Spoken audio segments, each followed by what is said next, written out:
Hey everyone, we've got a brand new sponsor. BagsUnlimited.com. BagsUnlimited.com has a huge catalog of vinyl supplies, from record sleeves to storage boxes to cardboard mailers, record bags, and more. Whether you're just starting your collection or you're already the biggest record shop in the state, you can buy your vinyl supplies direct at BagsUnlimited.com. And now, on with the show. Welcome to The Vinyl Guide, the podcast for record collectors and music nerds. Here's your host, the biggest record nerd of them all, Nate Goyer. Well, hello everyone. It's Nate. Welcome to episode 444 of The Vinyl Guide. 444, triple fours we got on the board. Holy mackerel. And what better way to celebrate that sort of weird milestone with two guests today involved in perhaps my favorite band of all time, Melvins, longtime creative collaborators, Buzz Osborne and Toshi Kasai. Now, you all know Buzz as a guitarist and co-founder of Melvins, and Toshi is their longtime engineer, producer, and collaborator. So, if Melvins are the Beatles, then Toshi is George Martin. And today we talk to both Buzz and Toshi about their history together, working on Melvin's solo projects, the extremely unique approach of the new Melvins album, Tarantula Heart. We talk about some upcoming recordings, outtakes, vinyl records we can expect to see, and quite a bit more. So enjoy this conversation and grab the new Melvins album, Tarantula Heart, from Ipecac. You can pre-order vinyl, ipecac.com, or Blixt merchandise. Or when you see Buzz on tour with Trevor Dunn, those dates and details and other music records and miscellaneous horseshit over at ipecac.com. And, if you listen in nice and closely to today's interview, you'll be able to hear the squeaking of Toshi's chair. Yep, there it is. Now, quick peoples, before we get into the interview, two quick reminders. There's an extended version of this interview only for show patrons, patreon.com/vinyl guide. And that's where supporters get extra material, longer, more detailed interviews. There are also commercial-free episodes and high-resolution audio. So when you become a patron, patreon.com/vinyl guide, you get all those extras. And as the second reminder, we have several other recent episodes that Melvins fans and record collectors may enjoy, including episode 435 with Dale Crover of Melvins, episode 438 with Tom Flynn of Boner Records, episode 425 with Matt Cameron of Pearl Jam and Soundgarden, professing his love and homage to Melvins, episode 398 with Ray and Blackie from Hard-Ons, episode 416 with Billy Stevenson of Descendants, All and Black Flag. And again, tons of other episodes, over 400 available to enjoy anytime. Just follow the Vinyl Guide in your podcast app and you could listen to each one.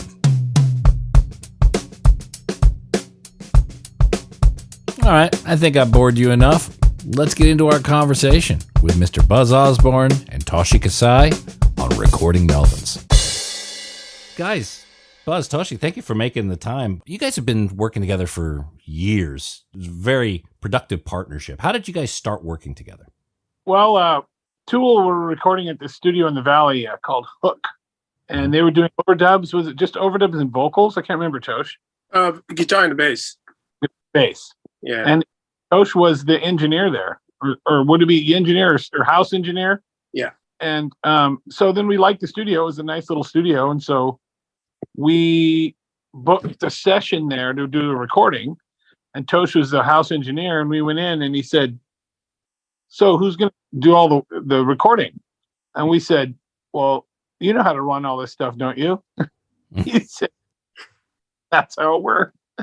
Yeah, that's how we started. Yeah, I met Buzz at the Tool session. He came to check the studio. That's how I found out about the studio. And that's where Tosh, you came to America to do recording school, right? Yep. Tell them about that. I went to recording school. I guess you passed. Yeah. So you guys met at a Tool recording session, and then was it Melvins that was getting ready to use the studio? Yeah, we did a Melvins record there to start with, Hostile Ambient Takeover. And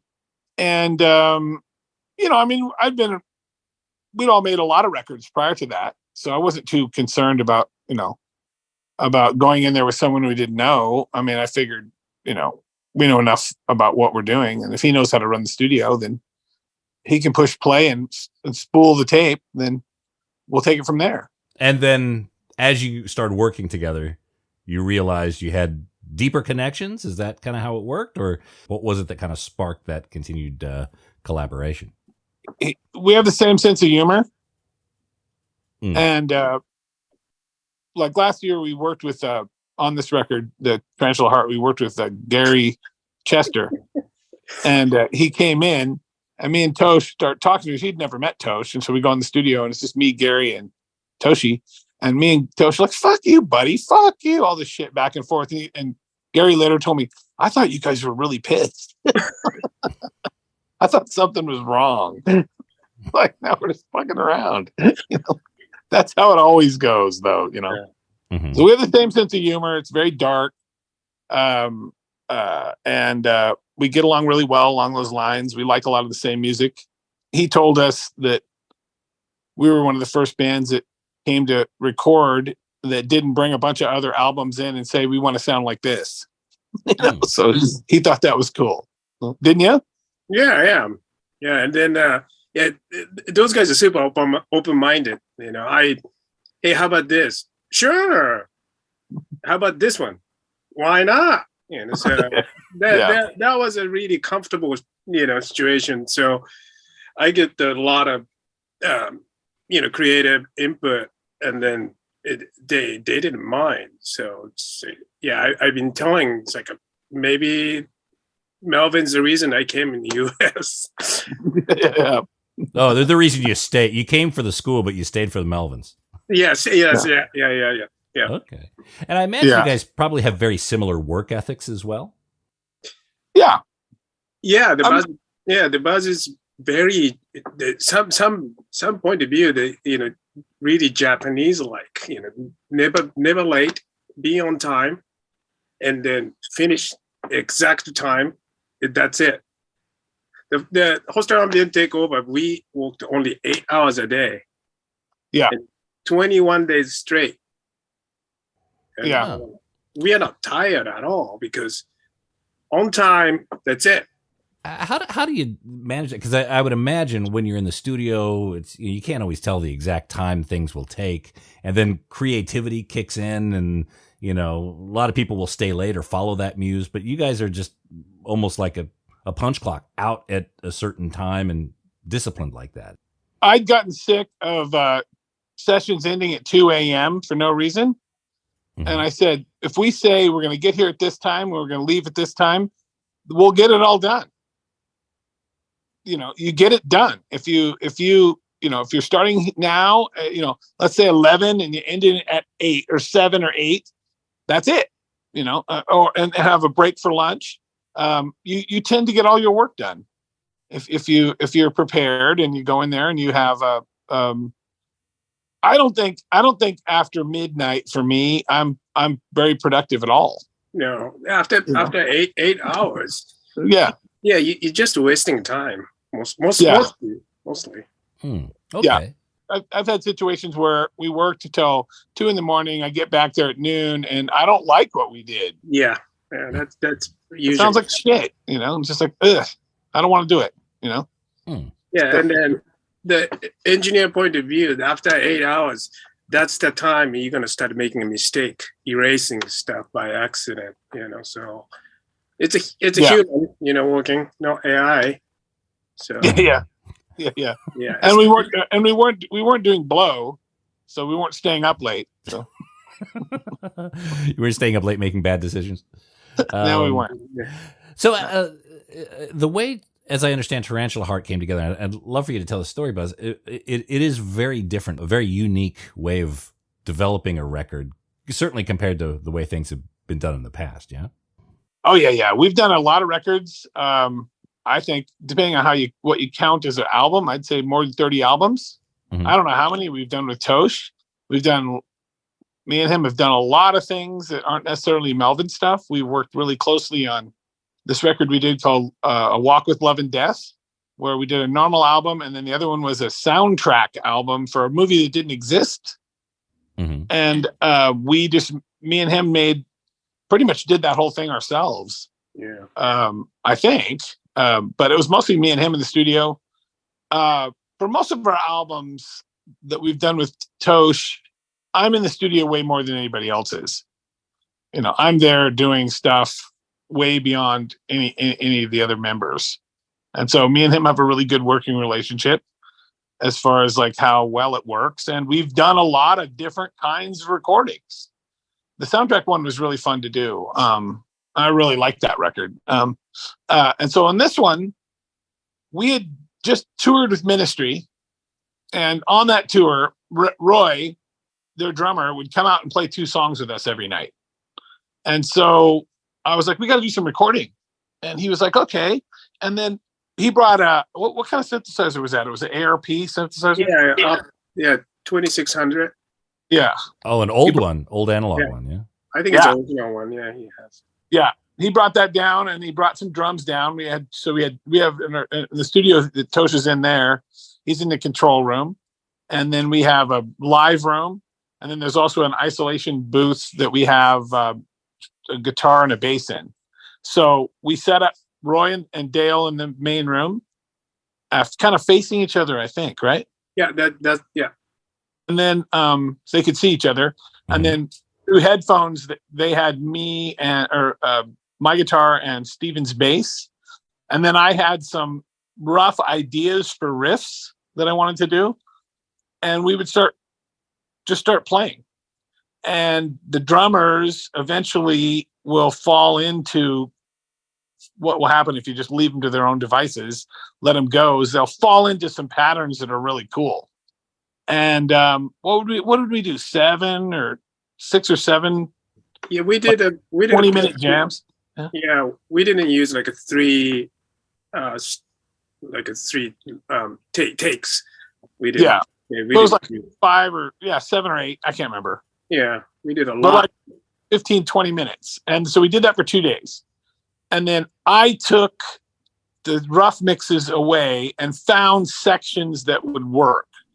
Like the first one I did, I think, was Allergic to Food, wasn't it? I think so. I think so. That was the first one. And when I wrote all these riffs to it that were not the riffs that we were jamming at all, but it worked. And then I put vocals on it and did a bunch of overdubs and stuff like that, and then played it for the band. I remember Roy was like, "What's this? I don't remember doing this." And one thing we did not do and is we did not sit there and chop a bunch of drum parts together. Right. It was long sections of drums. And so that was really cool. So the musicians got to hear themselves playing to music that they've really never played to. No, that's it. And you realize what you get out of that is the drummers are playing in a way they never would play on a riff like that, because their accents are all wrong. Their accents are all different, all over the place. And so if you played them now, this new thing, they would play it different. Just instinctively, they would play it different. And so we're getting a record like you can't get in by normal practice. You can't. There's no way to do that. It's like when we go to play these songs live, we're going to have to learn them like they're cover songs. Yeah. Because we never rehearsed these songs. And those versions live will be different because the drummers will play them different. Doesn't mean they're bad. It's just not going to be exactly the same. So when I did the first one, I was like, oh my God, this is great. I mean, didn't you think, Tosh? It came out pretty cool. Yeah, super weird. The tell before the mix, it's like, is this okay? That's in my head. It's like, this is,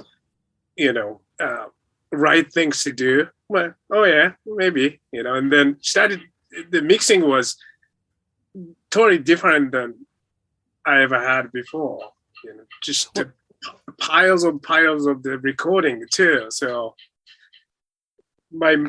main job of the mixing was started muting stuff and then clears out. Oh, this is great. More I go, I was like, holy shit, this is great. So I never had that feeling before. It's just usually know, okay, so this song is going to be good because chorus come here, really structures. This is not planned at the beginning. There's no structure. Where's the chorus? Where's verse? So it was challenging for sure, but it ended up really cool. So it sounds like maybe it's somewhat related, an ancestor to what you did with Plan D, Toshi, where you had the drummers playing and they didn't really hear what the outcome was. Yeah, that's funny. When Buzz was explaining, it's like, I think I heard this one before. I was like, yeah. I thought it was the same thing when the Buzz was explaining. So it's like, yeah, it's totally different concept, but similar for sure. Yeah, I wasn't thinking of that when we did it originally. I wasn't thinking, oh, here's what we'll do. I didn't think of that at all. It wasn't until later, after I listened to the rough mixes, I was like, oh, here's what we can do. Once I found a section, I can just write this whole new riff over it. Yeah, that has nothing to do with the original thing we did. No, and then have Steven come in and play some bass on it. And then later we had Gary Chester come in and me and him did a bunch of guitar solos. I think there's more guitar solos on this record than we've ever done. Yeah. Isn't there? Huh? Yeah, like you guys have like 4 solos each. And then that's the time I have to, it's like which one I have to erase. I have to, mute. That was my main job on the mixing. So I was like, then, they start clearing up. And then, whoa, this is cool song. Oh, yeah. It came out really good. Yeah. So starting this process, Buzz, you had, I guess, you hadn't done this process before. Had it been done elsewhere? Like, who else? Not that I know of. Okay, so this is a new innovation. You just had to trust the process once you kind of started down that road. Once I realized it would work, I was like, okay, now I can do this whole record like this. So we never rehearsed once. There's no rehearsals for this record. Right. We don't know these songs at all. We never played them. So I love it. I love after this many records, I've come up with something. I don't know if I would do it again because now the drummers would be in on it. You know what I mean? They wouldn't be. It only works. The magic only happens because they don't know. Yeah. And that's what made this whole thing cool. I'm very, very into what drummers do. I'm very, very excited about how it works and where the accents go. And I work really hard on a lot of the arrangements and I always have for drums. Like, don't do that there. This is where the vocals are going to go, blah, blah, blah. I love all that. I think it works really well. But to have it be like this, where I hear the accents are wrong. I was playing it for Adam Jones from Tool. He's like, the drummers would, once I told him, he goes, they would never play like that. You would never get a drummer to play like that along with these riffs, Yeah, you got the drummers to play against their own nature. Without them knowing at all. And it's subtle, and I just felt like I needed to tell people how this works because nobody's going to notice. They might think it's weird subtly, but they're not going to go, oh, I know what they did, There's no way they would know that. And I'm not afraid to do a record like that. I'm not afraid at all. I mean, I think it's really cool. And I don't think I'm going to ruin anything or, oh my God, it's going to be too weird. It's like, I don't give a shit. I'm capable of listening to, a 20-minute opening song and always have been. It's like people shouldn't look to us to do normal verse, chorus type songs. There's plenty of bands doing that. Don't expect us to. And that's almost a direct quote from what Zappa. Zappa said that. There's plenty of bands that are willing to do normal music. Don't look to me to do it. It's like, right. That. I agree completely. So in attempting to put together what Pain Equals Funny, the 20-minute track. Yeah. Was that at the end of the project once you kind of built up the rhythm and the confidence with the rest of the songs to then attack a 20-minute opus? I don't remember. Was that at the end, Tosh? I can't remember. Yeah, that's one of the last one, but the very first part is not from this project. No, It's earlier. from 3 years ago. Something like that. It was right when I was doing my because that same riff is part of a song on a similar riff is part of a song on a Gift of Sacrifice. Oh, yeah. And then I jammed it with the band, and then we changed it. I changed some of the. I added like I don't know what it would be called. It's after the main part of the song. I don't know what you'd call it. like a line guitar. A bridge, kind of, into the next. And the next part, like the middle part of that whole song, that's one of my favorite things I've ever done. You know, I really like how that came out. I remember that was the last thing we recorded. The middle part of that, you know, with the straight. Yeah. Wrote all that stuff and then brought it in. Oh, here's the new song. Here's a new part of the song to this riff, and recorded the vocals, had all that done. When did we do that? In about a day? You know, not even a day. No, you know, not even. Yeah. Then we had that whole ending. Was this big thing that me and Gary, the drums were playing, and me and Gary just did solo after solo after solo after solo on that, and it came out amazing. Really, really like it. It goes from this, to me, it goes from this beginning part that has all these harmony vocals into this weird middle part that kind of full sounding into a total destruction nightmare, you know, all in one side of the album. And it really goes on a journey that I'm really excited about. You know?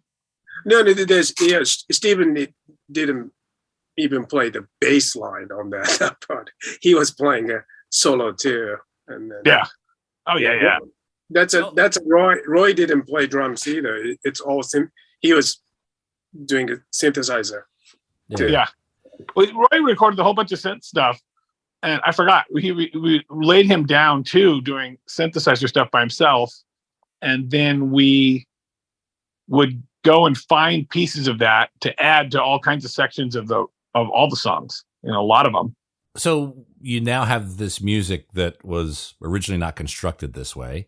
I'm assuming there's going to be a Melvins tour at some point where you're going to have to look at this material and say, okay, what are we going to play live? Have you thought through that, and any particular tracks that you would or you wouldn't? We could play all of it. The hardest one might be I don't know what do you I don't know what the hardest one would be. She's Got Weird Arms would probably be really hard. That was hard to do, and that was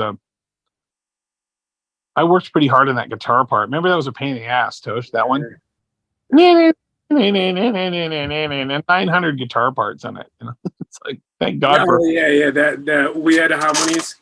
Oh man, I just really dissonant. Yeah. That was tough. That was tough. Yeah. You were with me figuring out what to do and all that. Yeah. Because I after hearing Pain Equals Funny a couple times, like I could just imagine that being a centerpiece of a live set. Oh, we could easily do that live, you know, some version of it. But we're going to approach it just like we would playing covers, you know. We haven't ever played it. So, which, you know, I mean, I don't view live and recordings as the same at all, personally. I learned that early on. One of my favorite bands is The Who. And when I was about 12, I got live at Leeds. I realized these songs are all different on here than they are on the records. And I was like, then it occurred to me, oh, you don't have to do them the same. So I've known that for most of my life. I've never let that worry me. And I would say, you know, arguably Live at Leeds is the greatest live album ever, you know, to me. And their versions on there, I would say, rival, if not, or better than the recorded versions. So you know, that can happen too. I'm not afraid of that. Changing things live. We've always done that. We'll play songs live because I don't really listen to the records after we're done with them. And then I'll go back to listen to it and go, oh, we're playing that totally wrong. Not even realize it. Oh, well, you know. Yeah, or at a completely different speed. Always. Yeah. But only that speed on the record because that's how you did them that day. That doesn't, it's not written in stone. Or we'll go, wow, we do that way faster or way slower. I don't know. It's not that precious to me. Yeah. Was Tarantula Heart a bit of a product of kind of the pandemic? Like you had time to be able to create and to record and to indulge a little bit. Was this part of that or somewhat separate? No. That was after. Yeah. What was that? Go ahead. That was after pandemic, right? Yeah. After the pandemic. Because we did it with Roy. And we toured with Ministry right after the pandemic. That was the first thing we did. That's right. That's right. And then that was where I got the idea. Let's do some recording with Roy. It'd be great. So that's how it happened. So it's just within the last 2 years.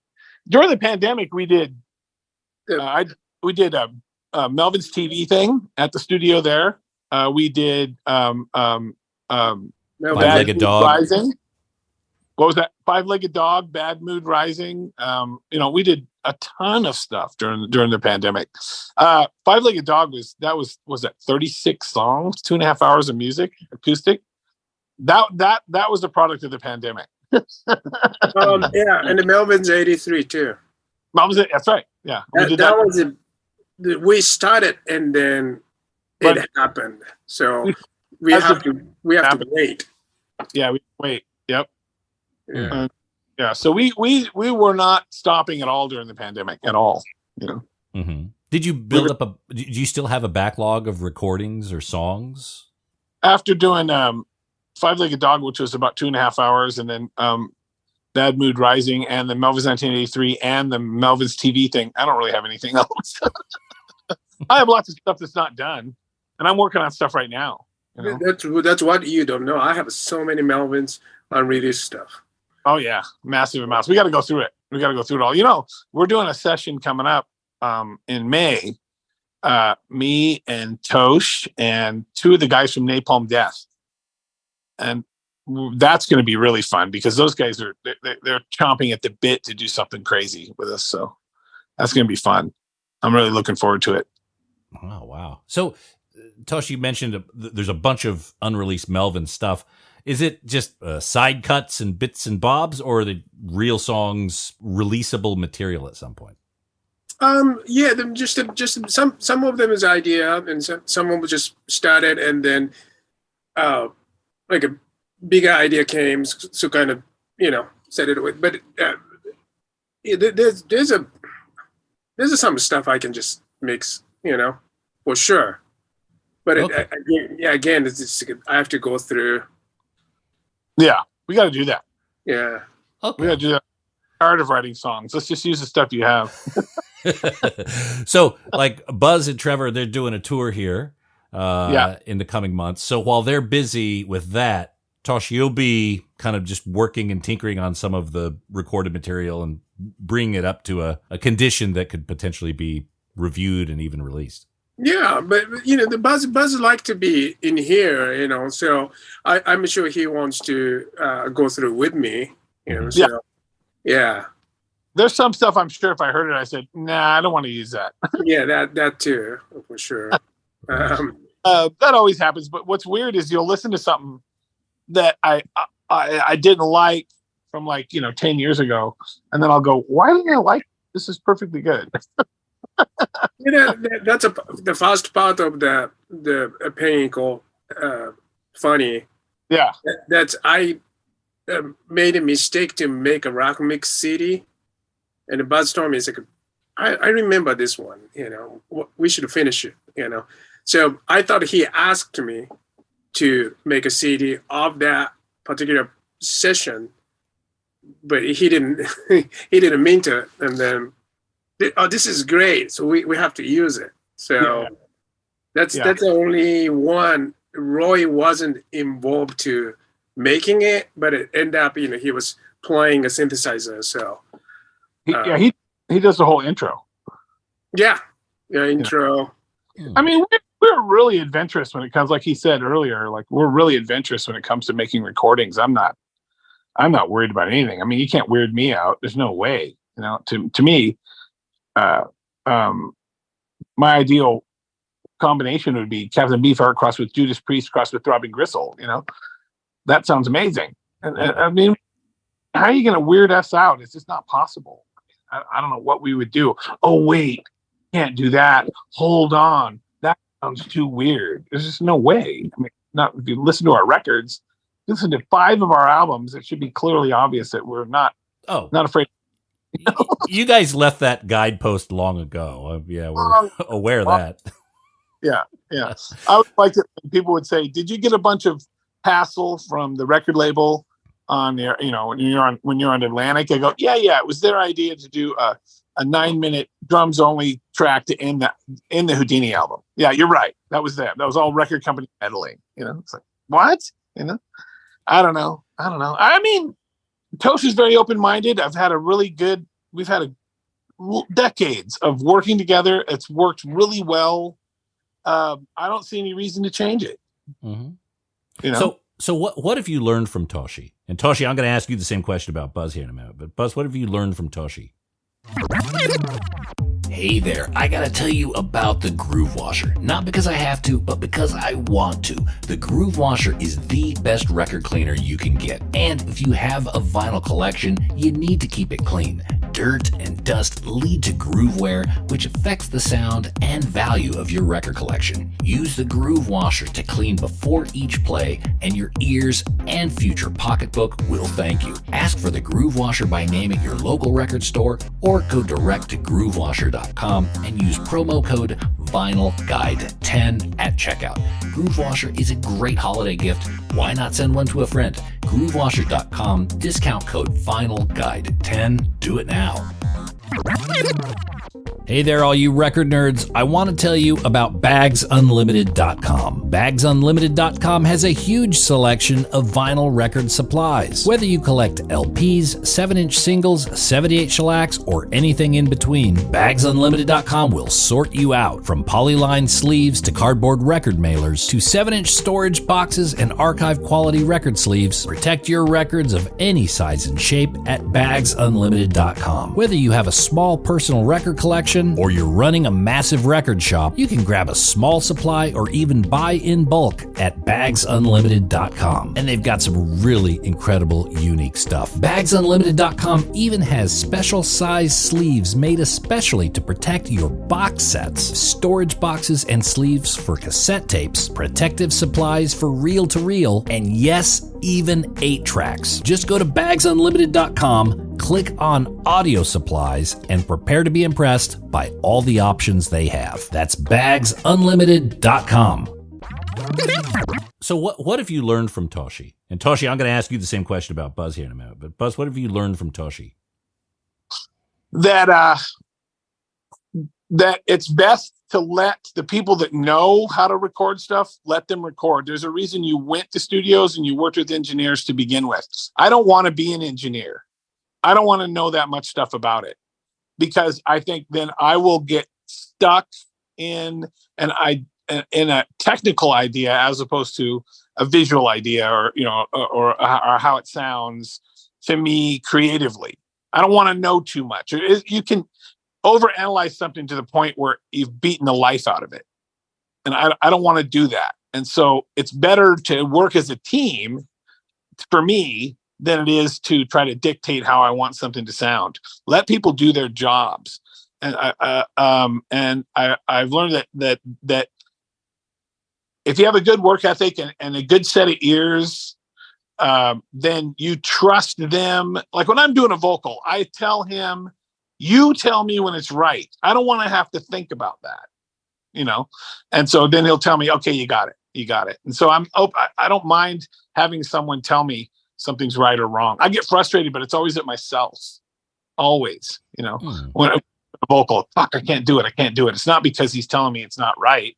It's because I know he's right, Was that a hard lesson to learn? Like, was there a point in your career early on where you were trying to control everything and it just didn't work? No, I just didn't know what I was doing at all. I didn't know what sounded good. And now my idea of what is good is massively expanded and has been. I mean, I would like to go back and record the records we did for Atlantic now, I think we do a much better job on them. They sound overproduced to me now. No? Is that something you'd seriously consider doing? Oh, well, you never know, but I don't have any plans to do it. But when I listen to those records now, they sound a little stiff. They're well recorded. That is true. But I've changed in what I think is good and bad. And I think working with somebody like Tosh, he knows exactly what he's doing. He's adventurous. He's fun. We get along really well. We don't need a lot of fancy gear to make really amazing sounding records. It's because it's, what's the saying? It's the Indian, not the arrow, you know? Mm-hmm. If we had a Tascam Porta 7 and that's what we were going to record on, I would trust him to make something that sounded good. Let's do it. You know, yeah, we could talk. Absolutely. Okay, so that would be very interesting. A re-recording of those albums, a la Taylor Swift. I mean, Buzz's version. Like on our Five-Legged Dog. To me, the definitive version of the song "Night Goat" is that version, newest version. I like that way better. You know, that sounds way better to me. So Toshi, what have you learned recording and working with Buzz all these years? Oh man, I can't really learn from them because they are totally different than any other artist. You know, so most of the stuff what we do doesn't. A lot of people are afraid of doing it. You know, so it's not. I mean, I'm not saying they don't have a guts or anything like that. It's just Buzz believes, you know, the stuff he brought up, somehow it works. You know, he knows it. And it's going to be a brand new idea, like this album. And then if I do no one wants to do that, you know, so I can't really do the same process to other band. Yeah. That doesn't work, you know. I mean, it's gonna work, but they don't want to do it. So most stuff like how he tracked the vocal, it's unusual. You know, a lot of people wants to do takes of the whole song and I comp it, you know, or section by section and then comp it, you know. But Buzz does line by line. Sometimes it's word by word, and then keep moving. And that I don't think a lot of people has a patience to do that. So I think the Melvins is totally different. You know,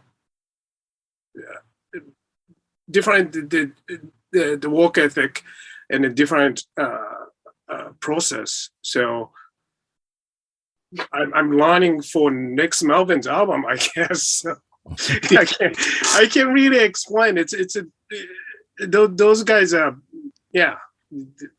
different, you know. So very artistic, and then they're not afraid. Let my creativity out too. So it's not happen for the regular, you know, my daytime job, you know, recording. Producing, it's not same. So I can't really say I'm learning, you know. This is more like a how do you say just excitement and everything. It's just new things coming up, new thing. We never done the same thing again either, you know. So every album has a different thing. And hey, what do you think about this? Buzz bring up, sure, let's try it. You know, so every time is slightly different too. You know, so learning is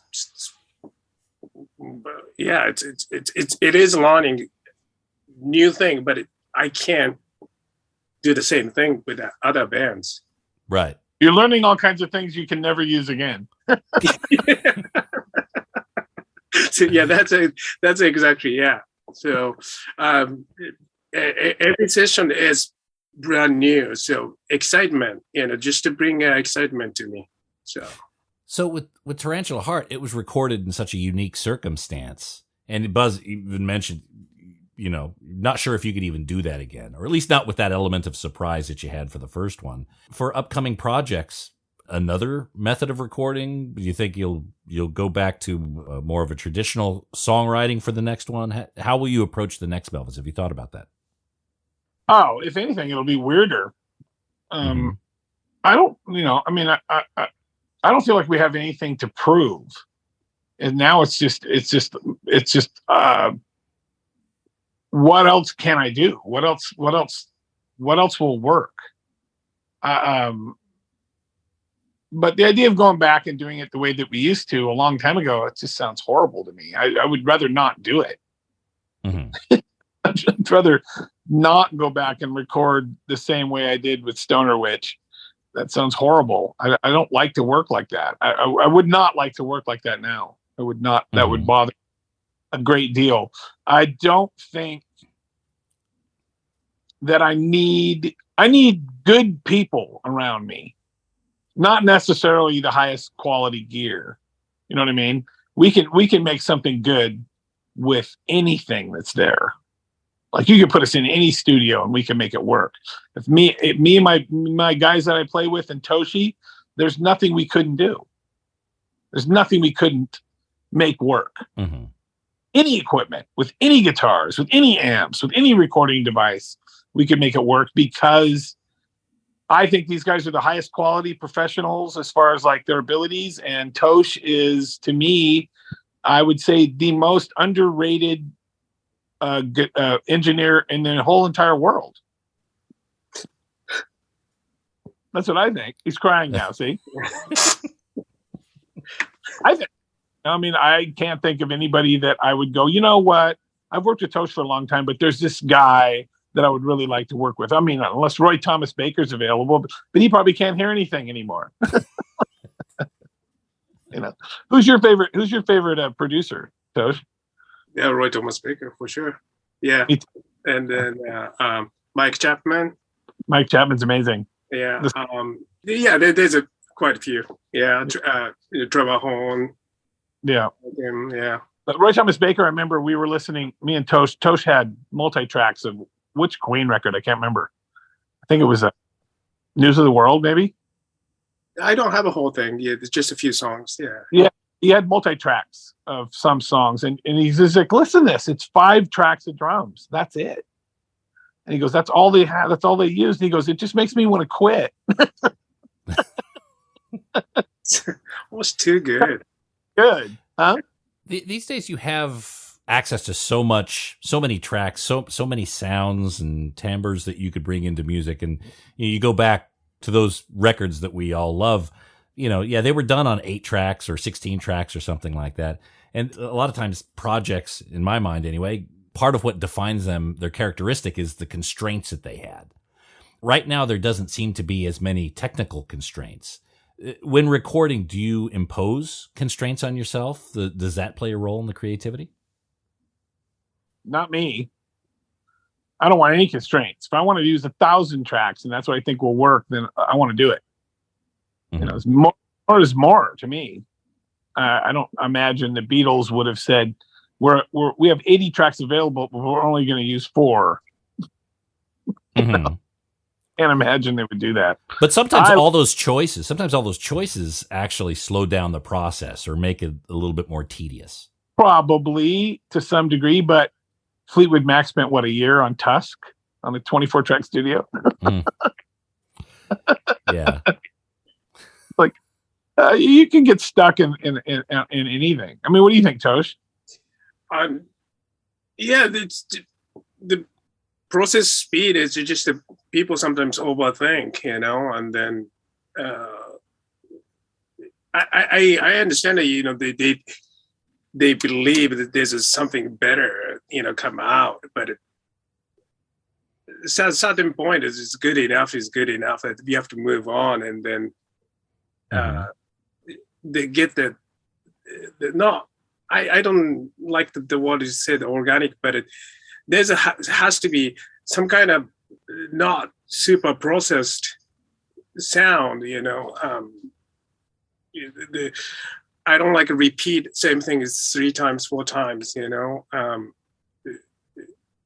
They get into that. It has to be right, has to be right, has to be right. So it never ended. So if the songs are great, there's a certain level. I won't go polish too much. So because the constraint could also be time. Shit, we got to get this thing out. Let's wrap it up by Thursday. And Buzz, you've spoken about not wanting to beat something to death. How do you keep yourselves from second guessing and maybe chewing the flavor out of something that is ready to go?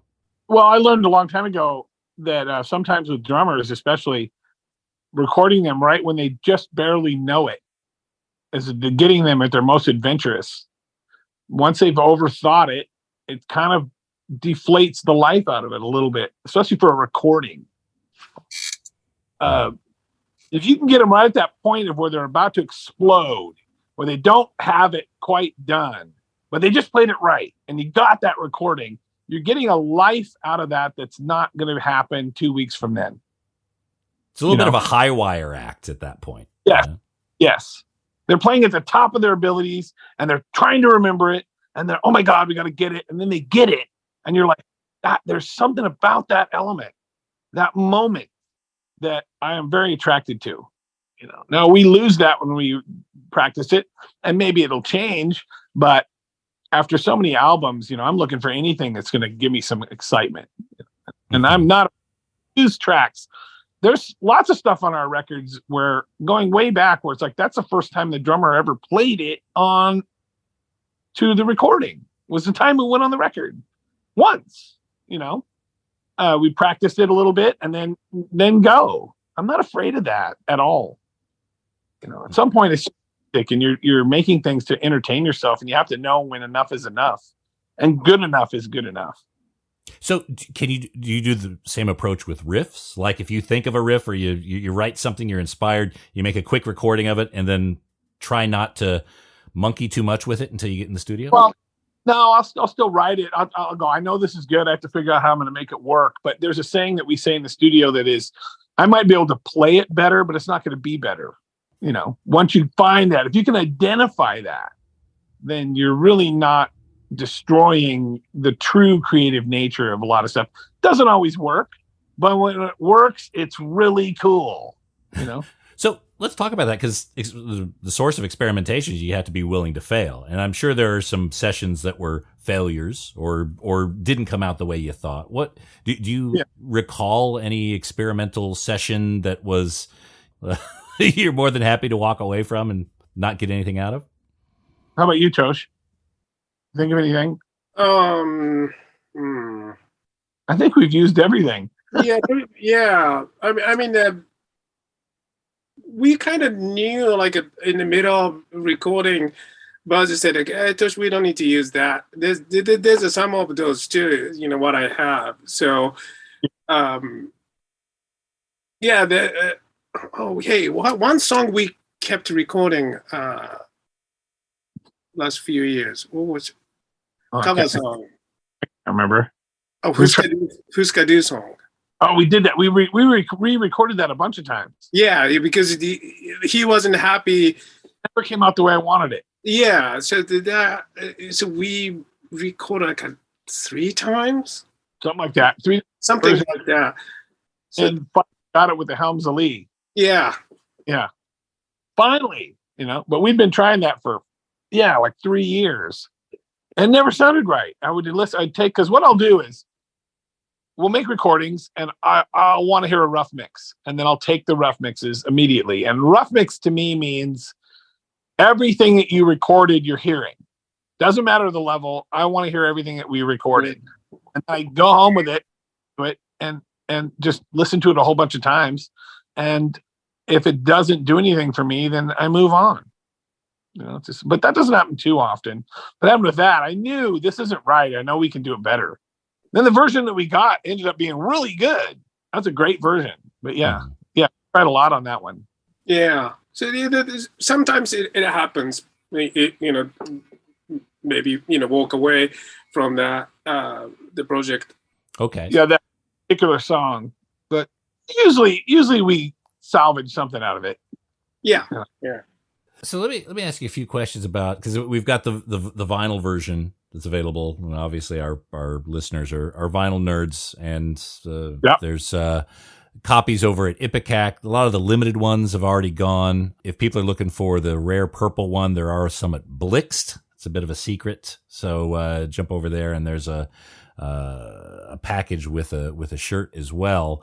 When it comes to Hazelmeyer, Haze XXL, do you think we're going to see some issues of Tarantula Heart through AMRAP?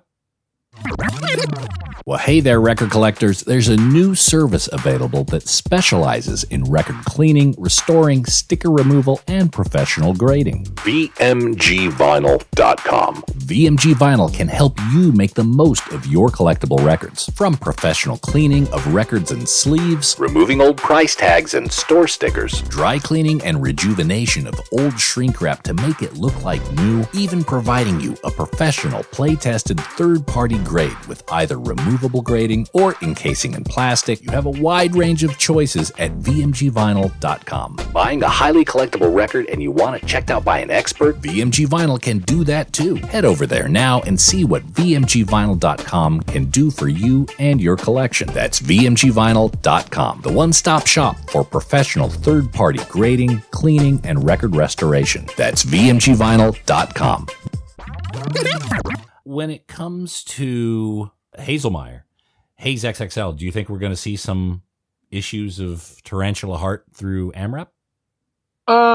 Maybe, but we're doing a remix, a massive remix of Pain Equals Funny that he's going to put out as a split with that band Boris.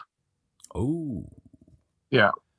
So that's in the process of getting worked on right now. So okay, but it's like way different than the version that's on the album. So it's really like two different songs. Okay, and that's something we'll see in the coming months. Hopefully by the summer. Oh, phenomenal! You know? I want to have it on when I do the tour myself, the tour that I'm doing. You know. Oh, with Trevor, you'll have some. Yeah, I want to have it by then. Oh, yeah. Fantastic! All right, well, that's coming up. Over the last few years, we've seen, I think, most of Melvins' vinyl reissues. I'm trying to think of any exceptions that haven't been reissued. Maybe Freak Puke. Is there anything that hasn't been reissued? Philosophy of Destiny on vinyl. We got to do that. Colossus of Destiny. Okay. Colossus of Destiny, and anything else that hasn't, we will redo. I mean, I think that there's, if you're open-minded, there's plenty of things you can do, especially if you're careful about it.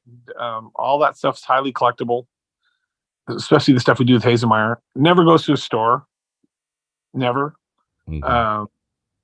The only way you can get it is from mail order or buying it from us in person.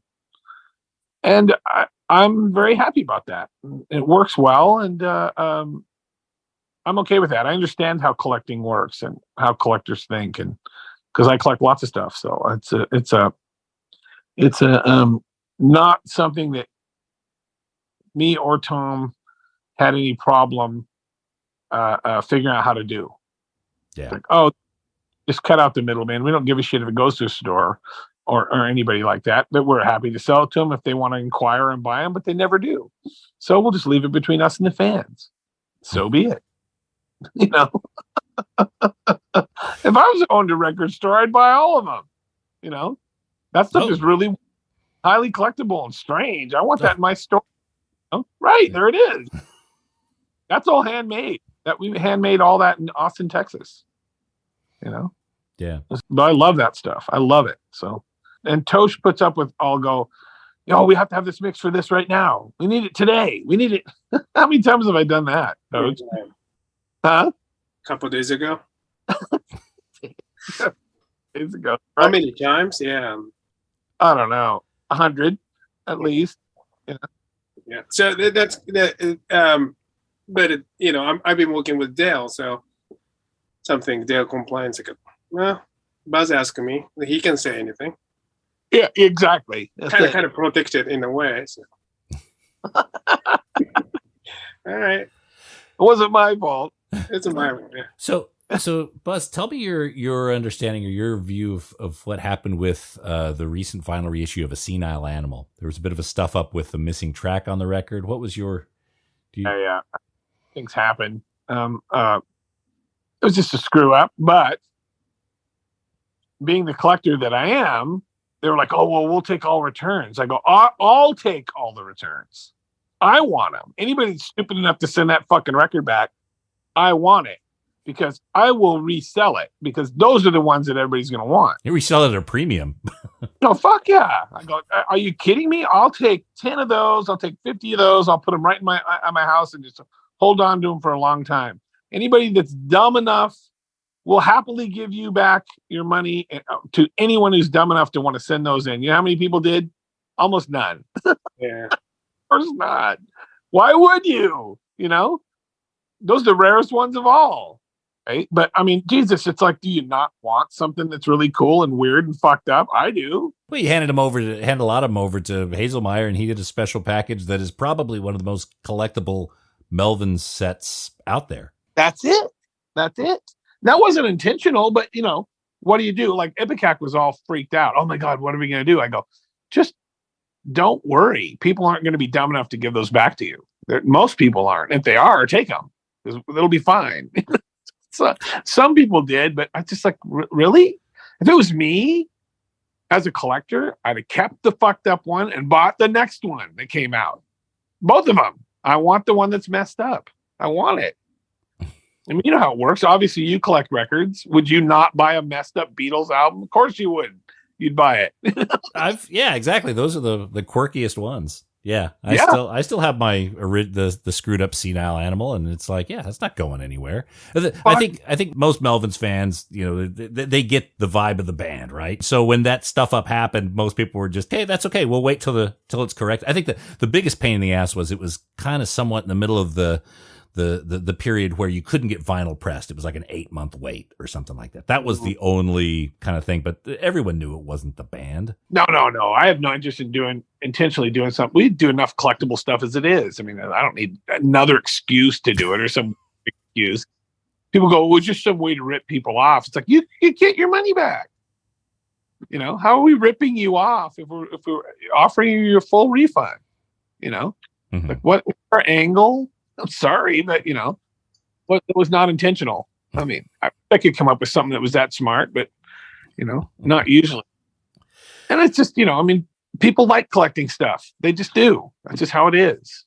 One of my friends used to work at the record store, and then some dude came back with the Judas Priest album, and hey, inside is not same, and then it was a Neil Diamond is inside, you know. And then he thought that was cool, so he kept it.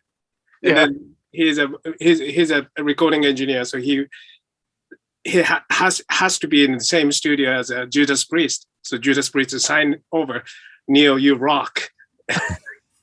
So he kept it, you know. So that's hilarious. Yeah. If you sell it, that's going to be a lot of money. You get lemons, you make lemonade out of it. Yeah. Yeah. So we're starting to see a lot of bands making announcements, starting to manage the end of their touring life, not ending the recording so much, but touring.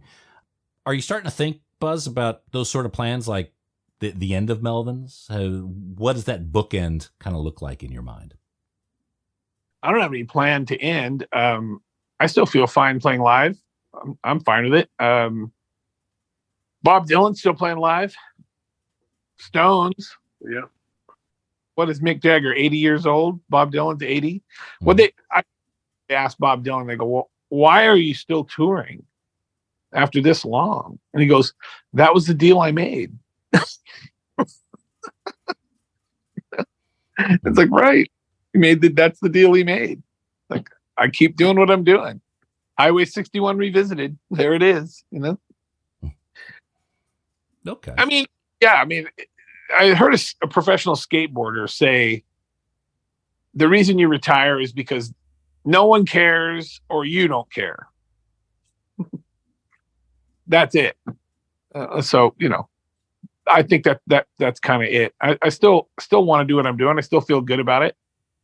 I I just turned 60 this year, just a few weeks ago, and I really feel much different physically than I did when I was in my 30s. So until that changes, or I can't physically do it, then or I don't want to do it. But I don't have a plan B. I never did. So all I ever wanted to be a musician. I never wanted to be anything else. I mean, if I had my druthers and I could just, live in a fantasy world, then I'm a professional golfer. That's what I do. That's not going to happen. But, Okay. All right. So we can expect, hopefully, to be seeing Melvins recording, touring for the next several decades, hopefully, till the wheels fall off. We don't really need to make records at this point. I mean, we have enough stuff out there. We don't really need to, but I like making records and I like doing all that kind of stuff. So I still think we have something to say along those lines. And as long as that's the case, I'll continue doing it. I'm planning 2 more albums right now, and I have enough, I'm pretty much there with both of them as far as halfway through my ideas about how it's going to work. I mean, records are easier to make now too. Everybody wants vinyl. Okay. Vinyl's 35 minutes, 40 minutes. I used to do 50 plus on a CD. So it's like people are, you want vinyl. Well, as you know, once you get about to that 19-minute point, it's pretty awful after that. You can't really jam too much more on there. So, 40 minutes is about it. That's an album. So it's easier to do. You don't have to write as much stuff. You got 2 more albums kind of in the hopper, at least kind of working their way through. Solo albums, Melvins, one of each? Melvins, both Melvins. Yeah. Okay. We're going to, when we come back with because Dale had a hideous operation on his neck. When we come back from that, and we were using Cody, who played with us before, we're going to be back to having 2 drummers. So our next album will have him and Dale both playing on it. So, oh, okay, that's the plan. Me, Steven, Dale, and Cody, and who knows what else.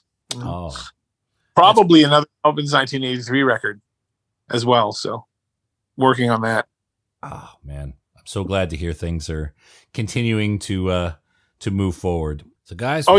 Toshi, Buzz, thank you so much for joining us here. I want to make sure everyone knows about Tarantula Heart. April 20th, it's out. There's a couple tracks on streaming already. I think there's a video or 2 available, but you could pre-order the vinyl. Yeah. Get your copies at ipecac.com. Of course, you could also go to blixtmerchandise.com. I'll put the link in this episode page to where you can get some of the collectible neon violet vinyl along with a Melvin shirt.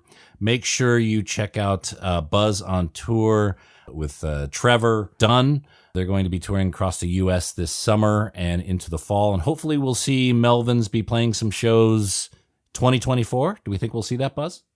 We'll see. Okay. I'm doing about 70 plus shows with Trevor, and we take it from there. Okay. We got stuff planned. I just can't tell you at the moment. Excellent. Okay. Well, keep your eyes wide open. Toshi also has quite a bit of material as well. Toshi Kasai.bandcamp.com. Of course, you can find Plan D over at joyfulnoiserecordings.com. All these links will be in the episode page. And gentlemen, thank you again so much for making the time. Thank you. Thank you. All right. See you later. Take it easy. Bye-bye. Bye.